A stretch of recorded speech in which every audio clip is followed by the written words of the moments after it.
What's happening, world? B Marsh Boxing back at it for another post-fight review, post-fight results. We got this fight coming out the T-Mobile Arena, Las Vegas, Nevada.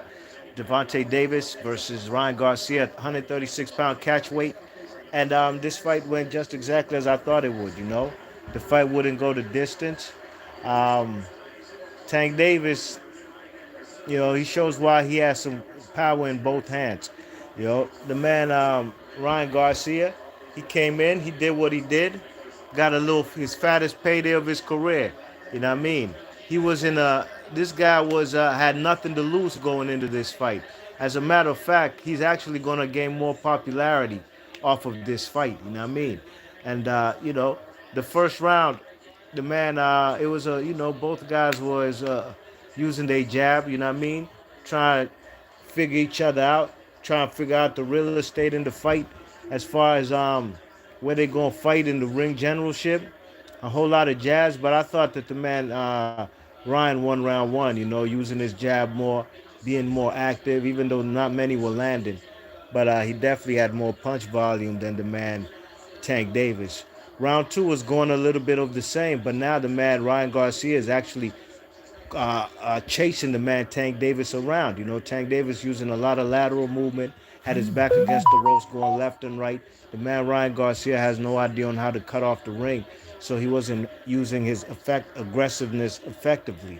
But he was closing the distance, and he started landing some big power shots on the inside. And I thought that strategy right there is playing right into Tank's hands as soon as I saw that, because he's narrowing the distance and he's actually giving up a whole lot of space and reach going inside for the shorter fighter.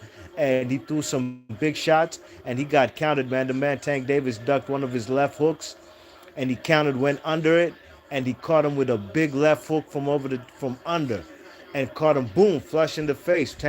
Ryan Garcia keeps his chin up in the sky a little too much, and he got dropped. Round two, that's a 10-8 round for the man Tank Davis. You know what I mean? And rounds three, four, five was all Tank Davis. You know what I mean? Tank Davis was now letting his hands go more. Not so much punches and bunches, but throwing big shots, trying to counter the man Ryan Garcia, who was now tentative, who was not using that so-called fast hand speed that he's displayed in little boxing videos, and he wasn't even using his big right hand. He was more content on just using the jab and occasionally trying to hook off the jab, try to use a hook. You know what I mean? The left hook, his patented move.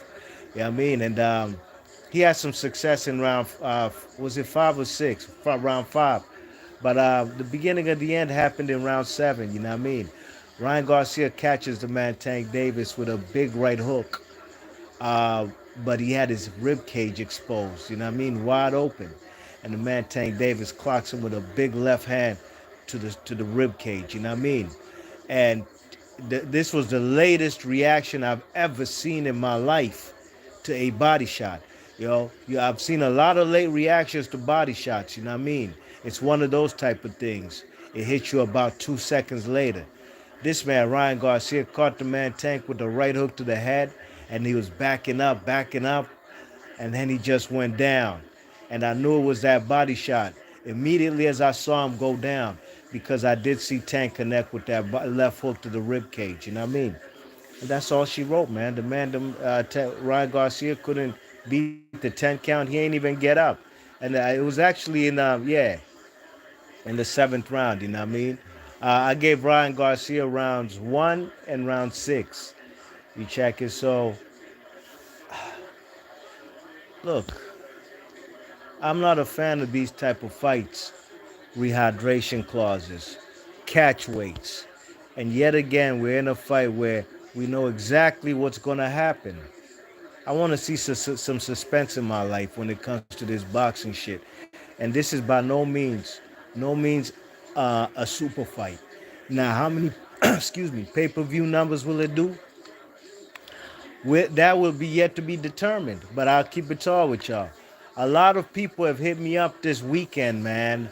A lot of people, and not no big avid boxing fans, casuals, people, my friends who come out for the big fights, the casual fights that everybody gonna be watching that particular Saturday night.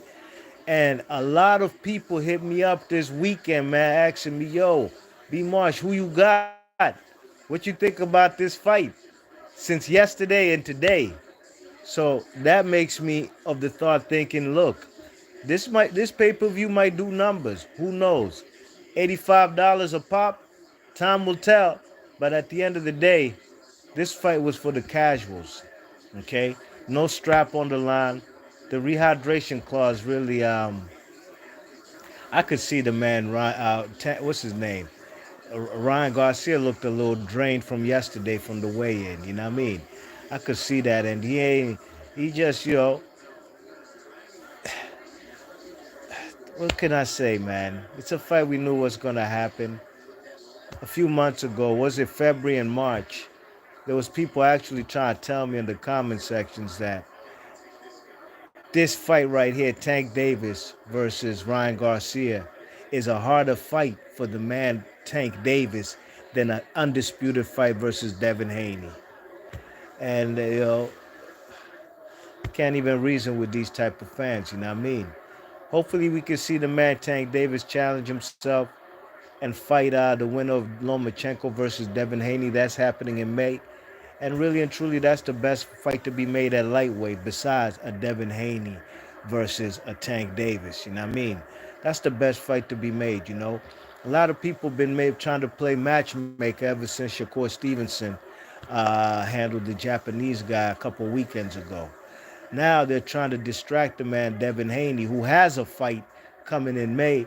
People actually saying that the man Devin Haney is ducking Shakur Stevenson, a guy who just came into the division 2 weeks ago, had his first fight ever at lightweight. Devin Haney has the biggest fight of his career, of his life, happening in May, but the Tank Davis fans are trying to throw a little monkey wrench in the game. So is Leonard Ellaby, because the Tank Davis fans going to regurgitate what the man Leonard Ellaby saying, trying to play matchmaker.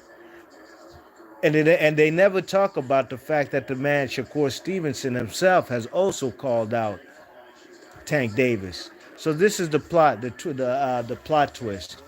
They're distracting Devin Haney from Tank Davis, right? I'm from his Lomachenko fight, excuse me, by trying to throw in Devin Haney's ducking Lomachenko. That's what the Tank Davis fans are saying. But they never say that the man Shakur Stevenson also has called out the man Devin Haney. I'm sorry, Tank Davis. When Devin Haney, who is a champion, is calling out the man Tank Davis, they say he's clout chasing. You can't win with these fans. The only way we can win as boxing fans if the best fight the best. Y'all say Tank Davis is the best. Y'all say this fight right here, Tank Davis versus Ryan Garcia, is a better fight, and it's a harder fight for Tank Davis than the man Ryan Garcia. Okay, put your money where your mouth is. Now, we've seen what Ryan Garcia gets stopped in the 7th round. Slim couldn't even get up from a body shot. I don't know where his Mexican machismo or his Mexican bravado was at. He should have got up and at least tried to fight. If he gets dropped again, so be it. But he got his fattest payday of his life. Golden Boy has made their fattest payday of 2023. They ain't gonna get another fat payday like this for the rest of the for the rest of the year. So it's a win-win situation for the PBC. I'm sorry, the Golden Boy guys. That's De La Hoya, B Hop, and Ryan Garcia. Now that Tank Davis has got the man Ryan Garcia out the way, I hope y'all should be advocating, campaigning, and pushing for Tank Davis to become undisputed. He don't got to fight a whole bunch of people in unify for the straps. Nah, he don't got to do that, y'all. He just got to beat the winner of Devin Haney versus the man Lomachenko. I'm be right here, and I'm going to wait to see if y'all going to push for that. At the end of the day, this is exactly what I knew would happen. A knockout, mid-rounds, maybe 6th to 8th round. That's what I had predicted. And that's exactly what we got. Ryan Garcia, a guy who's ducked Devin Haney twice. Yeah. He'd rather lose to the man Tank Davis via knockout than get taken to school by the man Devin Haney for 12 rounds. Y'all know what time it is. B Marsh Boxing, big ups to everybody in the chat. Todd French, 600. Mike 104. What's up with y'all, man? Mike 104 says no mas. Todd French says, yep, all facts. Typical. Typical come forward pressure fighter that can't clinch. All facts. Mike 104 says the money hit my account faster than Ryan went down after that shot. That's a funny one. No delays here. Top Fresh 600 says all facts. LMAO. They don't know boxing. Facts. Yes, sir. Yes, indeed. Big ups to all y'all, man. Um, if this is what y'all call a super fight, then I've never seen a super fight in my life. Be March Boxing. I'll catch you guys on the next one. Leave your thoughts and comments. If you're new to the channel, please share, subscribe, and let me know in the comment section who would you like to see Tank Davis fight next. If you ain't talking about Devin Haney, don't even bother. Gone. Okay, that's it.